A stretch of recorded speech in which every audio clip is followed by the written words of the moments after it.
Salary బాగుంది, కొత్త ఇల్లు కూడా చూసుకున్నారు, కానీ లోన్ పేపర్స్ దగ్గర మీరు ఆగిపోతారు. చాలా బ్యాంక్స్ చూసే బేసిక్ డాక్యుమెంట్స్ గురించి ఈ రోజు మీకు చెప్పబోతున్నాను.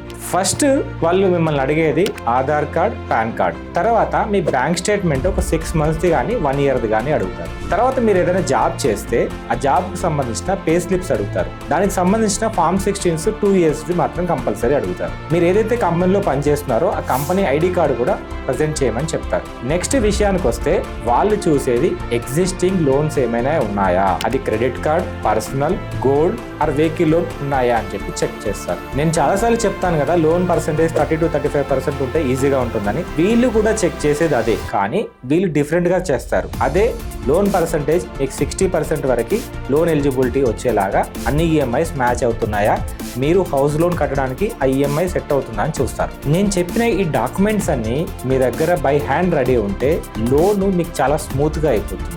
బ్యాంక్ టు బ్యాంక్ ఒక 15 to 25 days లోపల మీకు లోన్ శాంక్షన్ అనేది చేస్తుంది. ఇంకా డీటెయిల్ గా కావాలంటే తర్వాత రీల్లో ఒక్కొక్క డాక్యుమెంట్ గురించి డీటెయిల్ గా మీకు చెప్తాను.